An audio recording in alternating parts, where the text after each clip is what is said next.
আসসালামু আলাইকুম ওরহমতুল্লাহি ওবরাকাতুহু। প্রিয় মুসলিম ভাই ও বোনেরা, আমার ইউটিউব চ্যানেলে আপনাদের সকলকে স্বাগত জানাই। আমার এই চ্যানেলে আপনারা কোরআন ও হাদিস ছাড়া কোনো রকম অন্য ভিডিও পাবেন না। আপনাদের কাছে একটি অনুরোধ, আমার জন্য এবং গোটা মুসলিম জাতির জন্য দোয়া করবেন। আশা করছি আপনারা আমার পাশে থাকবেন। শুরু করছি আজকের ভিডিও।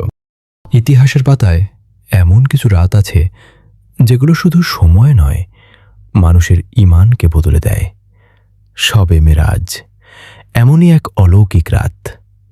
এই রাত কোনো কল্পনা নয়, কোনো স্বপ্ন নয়, বরং আল্লাহর কুদরতে ঘটা এক বাস্তব ঘটনা। এক রাতে মাটি থেকে আসমান, মানুষ থেকে আল্লাহর নৈকট্য, এই ছিল শবে মেরাজ। আজকের এই ভিডিওতে আমরা জানব শবে মেরাজের সম্পূর্ণ ঘটনা, এর পেছনের প্রেক্ষাপট, ইজরা ও মেরাজের প্রতিটি ধাপ, নামাজ ফরজ হওয়ার ইতিহাস এবং আমাদের জীবনে শবে মেরাজের শিক্ষা। নবুয়তের 10ম বছর। এই বছরটিকে ইতিহাসে বলা হয় আমুল হুন, অর্থাৎ দুঃখের বছর। এক বছরের মধ্যেই নবী মুহাম্মদ সাল্লাল্লাহু আলাইহি ওয়াসাল্লাম হারান তার দুই বড় সহায়ককে। প্রথমে প্রিয় স্ত্রী খাদিজা রাদিয়াল্লাহু আনহা, যিনি ছিলেন নবীজির শান্তি, শক্তি ও সান্ত্বনা। এরপর চাচা আবু তালিব, যিনি ছিলেন নবীজির সামাজিক রক্ষা কবচ। এরপর নবীজি সাল্লাল্লাহু আলাইহি ওয়াসাল্লাম যান তায়েফে দাওয়াত নিয়ে, কিন্তু সেখানে মানুষ তাকে গ্রহণ করেনি, বরং পাথর নিক্ষেপ করেছে, রক্তাক্ত করেছে।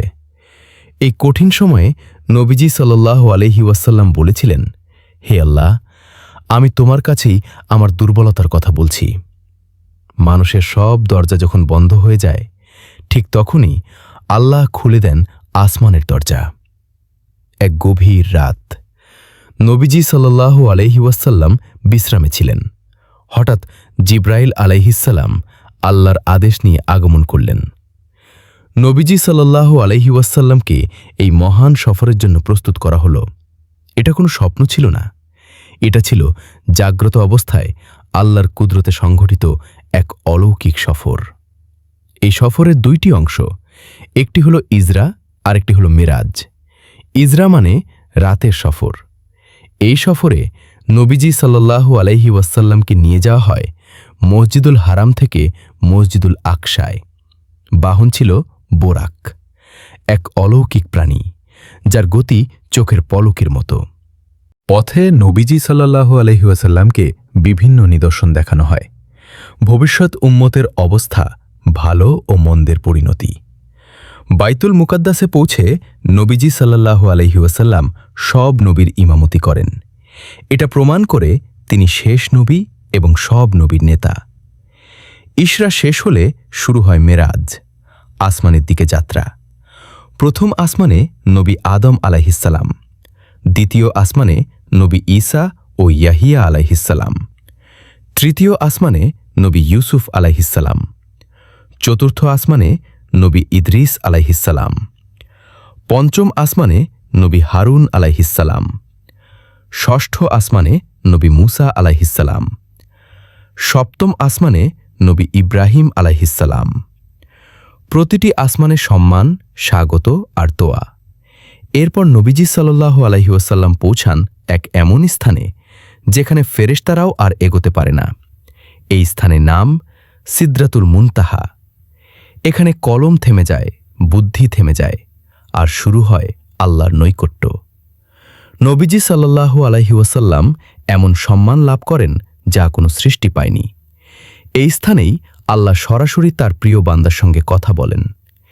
এই রাতেই আল্লাহ উম্মতের জন্য ফরজ করেন 50 ওয়াক্ত নামাজ।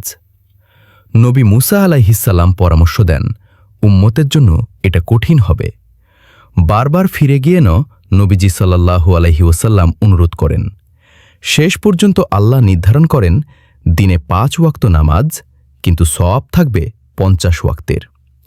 এই কারণেই বলা হয় নামাজ মুমিনের মেরাজ। সকালে নবীজি সাল্লাল্লাহু আলাইহি ওয়াসাল্লাম এই ঘটনা বর্ণনা করলে অনেকে উপহাস করে, কিন্তু আবু বকর রাদিয়াল্লাহু আনহু বলেন, তিনি যদি বলে থাকেন তাহলে তা অবশ্যই সত্য।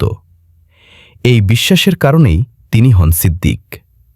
শবে মেরাজ আমাদের শেখায় দুঃখের পর আল্লাহর সাহায্য আসে। নামাজ ছাড়া ঈমান পূর্ণ হয় না। আল্লাহ তার বান্দাকে কখনো একা ছেড়ে দেন না। এই রাতে আমাদের করণীয় নামাজ কায়েম করা, তওবা করা, দোয়া করা এবং নামাজের সাথে নিজেদের সম্পর্ক মজবুত করা। আসুন শবে মেরাজকে শুধু গল্প হিসেবে না দেখে জীবনের দিশা বানাই। আল্লাহ আমাদের সবাইকে নামাজের মর্যাদা বুঝার তৌফিক দিন। আমিন।